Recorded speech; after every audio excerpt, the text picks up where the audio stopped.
Oh boy. So we're actually going back in time a little bit with this video. It's a whole 3 months old, I believe. Yes. However, the topic at hand has become a lot more relevant as of late. And the fact that we have Michael Knowles, of all people, almost preempting this court decision in Alabama almost makes me think that maybe the Daily Wire is getting their talking points directly from the GOP. Maybe, but, you know, it's not my place to make up conspiracy theories. All I know is that Chris Ray Gun and several other old school right-ish kind of, like, anti-SJW YouTubers got offered a lot of money by a conservative organization to toe the line on GOP talking points. Chris Ray Gun rejected the money, but he says that it's become more and more obvious over the years who did not. Makes me wonder, is that organization the Daily Wire? Is Daily Wire taking money from that organization?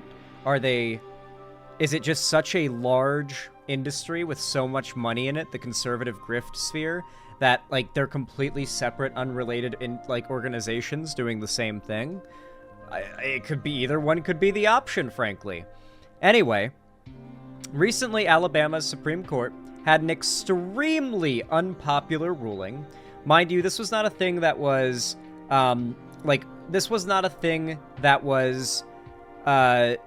voted on, or was a decision by the people.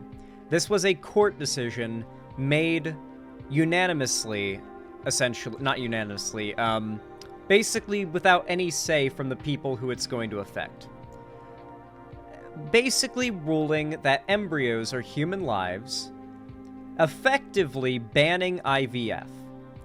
Conservatives have desperately tried to argue that's not what it did, but when you look at a video like what we're about to watch, it becomes very clear that conservatives damn well know a policy like that, a decision like that, would effectively ban IVF in the state, and they support that. That was the goal. That was intentional. They're not just they're playing dumb and acting like, no, it's just, we believe embryos are lives. Yeah, right. That means I'm not getting into it. We're not doing that. However, Michael Knowles made a video 3 months ago called IVF and Surrogacy Are Immoral. Are you guys ready to see the mask slip fully off on something that's so unpopular of opinion for the right to have, that even though they've done this in a red state, the Republicans have desperately tried to walk it back? Even Trump has walked it back, and they're pretending as though that isn't what they're trying to do. They aren't trying to ban IVF. Let's watch the mask come off and see what they really believe, not the lies they're telling today to try to save face. Now, IVF and surrogacy have returned to the news for reasons that we don't have to get into. This is, to me, the clearest example of moral I wonder what those reasons are. Confusion, not just in our culture, but even on the right. There are many people on the right, many prominent conservatives, who don't understand why IVF and surrogacy and a market for couples who otherwise can't have children, like homosexuals, to purchase babies, why that is wrong. They don't quite understand it. There's a guy, Richard Haney. Okay, so we're doing the quartering talking point that, like, adoption is purchasing babies, and that IVF is purchasing babies, like selling children. Okay, that's interesting. Yeah, so this is a talking point, much like every other one the right tries to do, where they essentially try to evoke disgust by renaming a thing in a way that sounds technically true. It is not technically true, but sounds technically accurate or true. And thus, just by calling it that, evokes a negative reaction that is itself an argument against, like, it being a good thing. So in the case of adoption, they rename adoption, which is really, if you were to explain what it is, a way in which the state essentially holds on to a child, generally for a time, in like a house or a home or something, like a group home type deal, until there is a suitable guardian that is able to, like, take care of them, and they have the, like, proof that they're capable of taking care of a child. They pass background checks, and then sometimes they get money from the state to have the kid. Sometimes that's a thing. They will rename that to selling a child, selling and buying kids. They will rename using medical technology to take one person's DNA and another person's egg, fertilize them outside of the body, thus creating a viable embryo, and then implanting it into another person to act as the host for the developing fetus. That is somehow, because you pay for the service, buying and selling a baby. It is a renaming, a very, very audacious renaming of a thing to sound as horrible as possible, so you don't need to make an argument for why it's bad. The right does this when they refer to gender-affirming surgeries as chopping off, or butchering, or lobbing off, or slicing.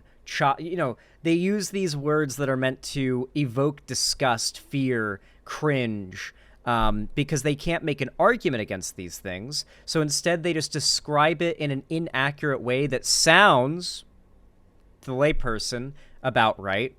And simply it being a witty, insulting way to refer to it that evokes disgust is enough of an argument, quote-unquote, for people to be against it. It's one of the most effective conservative argument strategies. Who is I guess you'd call him a right-wing liberal commentator. And here was his, I think, sincere confusion on why conservatives would oppose IVF and surrogacy. He says, let me try to understand the social conservative position on reproductive issues. Abortion should be banned so poor people can be forced to give birth. IVF and surrogacy should be banned to prevent smart and successful people from reproducing. Do I have that right? No, he does not have that right. The reason I think they were being... I think that person was being sarcastic, but, the left can't meme or joke, so that person must have been serious. Oppose abortion and IVF and surrogacy is because we believe that people are not property to be purchased and discarded at will. Really?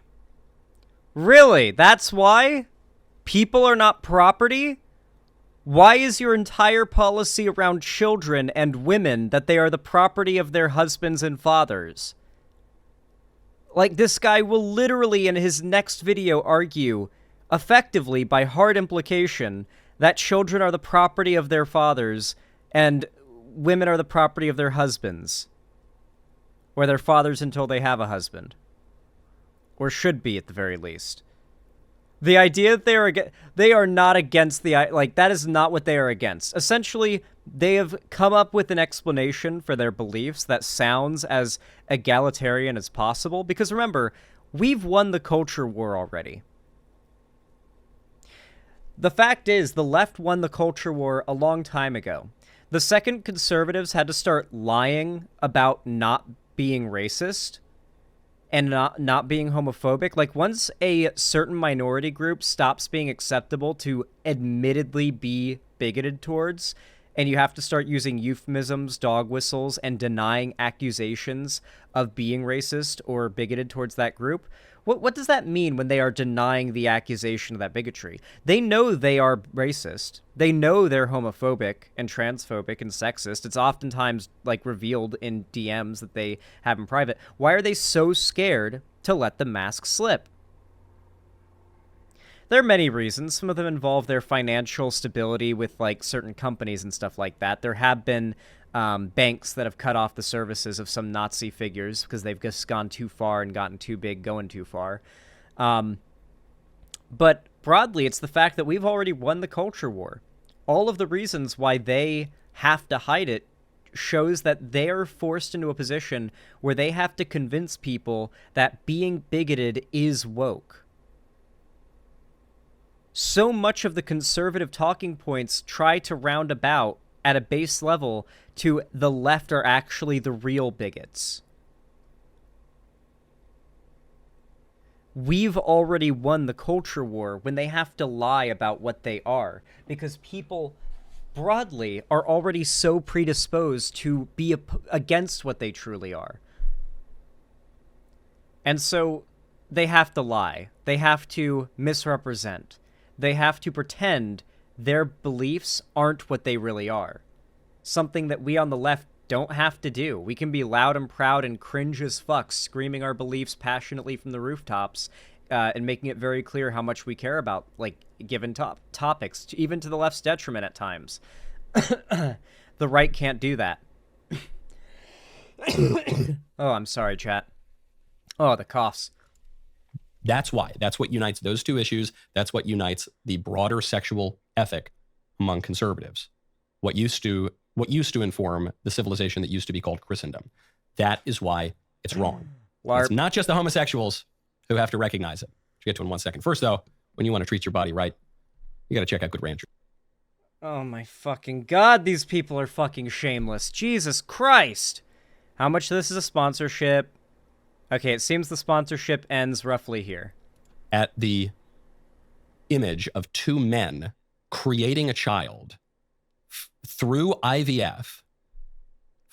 I really don't, like, how do I engage with the argument when his argument is that two men being together is evil, and thus they're, like, raising a child is evil? Mind you, like, this is insane. In no universe would Michael Knowles say that it is inappropriate for, say, I don't know, let's say you've got, like, a situation where, like, a 5-year-old kid, 6-year-old, 8-year-old kid, let's say they know their parents, right? Their parents go out for a night at dinner and get into a horrible car wreck. Some drunk asshole just T-bones them and sends them wrapped around a fucking pole, and they're just turned into mush. The parents die, and the kid has, like, maybe a situation like what I have. I have 2 uncles. They're not gay. They're brothers. Although I think it would be even funnier if I just told you guys they were gay. They'd hate that. They'd get really mad, but it'd be funny. But I have 2 uncles, and they're brothers. And, like, let's say in a situation like that, the kid gets, like, adopted by their uncles or just kind of gets passed on because next most suitable legal guardian and raised by 2 uncles. There are tons of situations like that.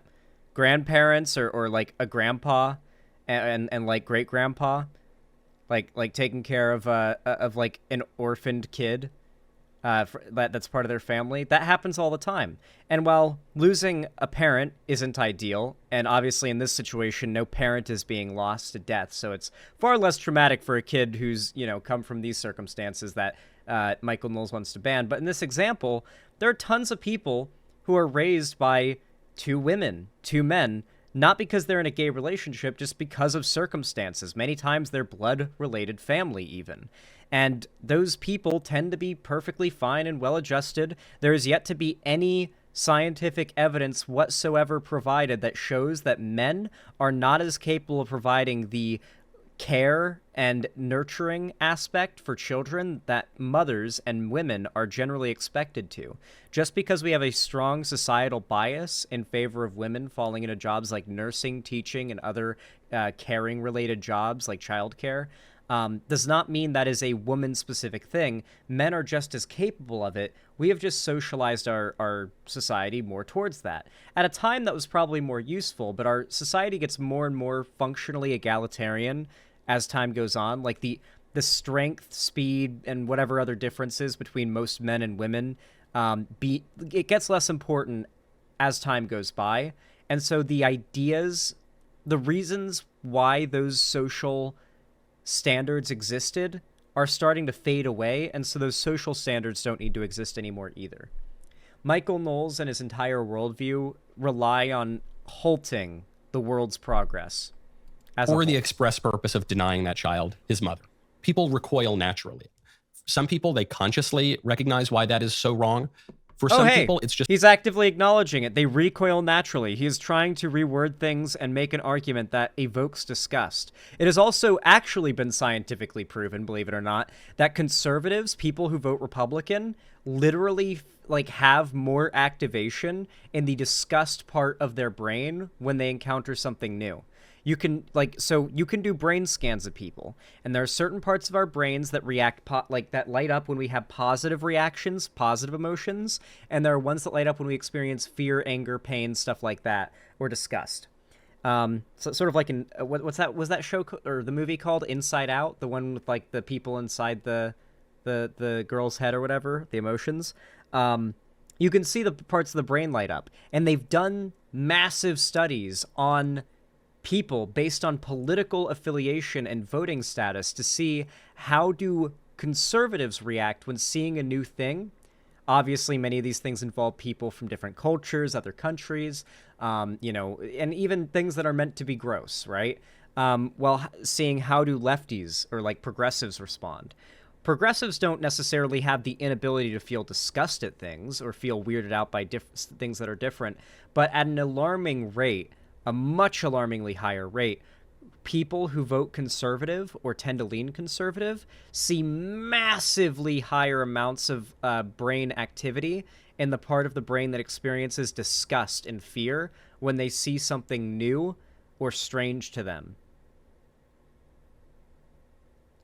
This is the brain chemistry that fundamentally motivates so much of conservative thought and makes so many people so prone to fall for conservative propaganda in the first place, while others are almost immune to it, it seems. Just a prejudice, and it's a true prejudice. It's called the wisdom of repugnance. We know it's wrong, even if some people can't articulate why. Great. I don't have to explain why it's wrong. That's fantastic. We made up a word. We made up a word for why something is wrong because it's gross, and we don't have to explain how it causes any harm. It's wrong because it's gross. Absolutely wild. He just outright admits it. Holy shit. Thank you for the W on the silver platter, Michael Knowles. It's harder for conservatives to understand the problems with IVF and surrogacy more broadly. So it's so clear when it's two guys who go out to look at a catalog and they pick some woman, they're treating women like objects, like commodities to be purchased. This is not how it goes. Usually they oftentimes this happens between friends. Like you can literally go in and like be like, hey, like me and my friend here, like she wants to be the person to carry the baby to term. Sometimes it's even a family member of the person who's like usually what it'll be is like let's say you've got a gay couple. It'll be like the sperm from one guy and then an egg from like the sister of the other guy or something. That's happened many times, so that like blood related from both sides of the family can be the case. That's ideal, and then carried to term, like wherever, but you know, generally. That's usually how, not usually how it's done. I won't go that far, but I know many cases where that's how it's done, because it's kind of nice to be able to know, holy crap, they're blood related. The baby is blood related, part of the family on both sides. And they say, yeah, I want a woman with blonde hair, and I want her to have gone to Princeton, and I want her to work in banking. Ooh, yeah, maybe we'll get a future financier in our family. And I want her to have blue eyes, and I want her... That's obviously degrading and dehumanizing. I'm going to be really honest here. This is just not something... Reminder, this is only something the right can succeed on banning if they take full unanimous control. There is nowhere near enough popular support for this to ever win as like a policy position for an election. People do not like this. Even Donald Trump walked back the Alabama decision, saying IVF needs to be protected. This is not a popular belief even among Republicans. The only way something like this passes, certainly on a federal, national level, is like the full-on long knives, Trump has taken over, full-on coup has happened in America. There's just, this would never get by. Michael Knowles is basically arguing a point that will never get through to the vast majority of people. As a matter of fact, I'm curious what the like to view ratio is on this one. 19K views. Wow. 19K views and 1.3K likes. It's a decent amount of likes for that many views, but a very low amount of views. It just feels morally wrong, is the top comment. Wow. It just feels wrong, guys. Listen, feels over reals, by the way. Or reals over feels, but also it just feels morally wrong. We don't need to make an argument for why it's wrong, because it's disgusting. That's how that works. Here, I'm actually curious. I wanted to bring this up. Michael Knowles.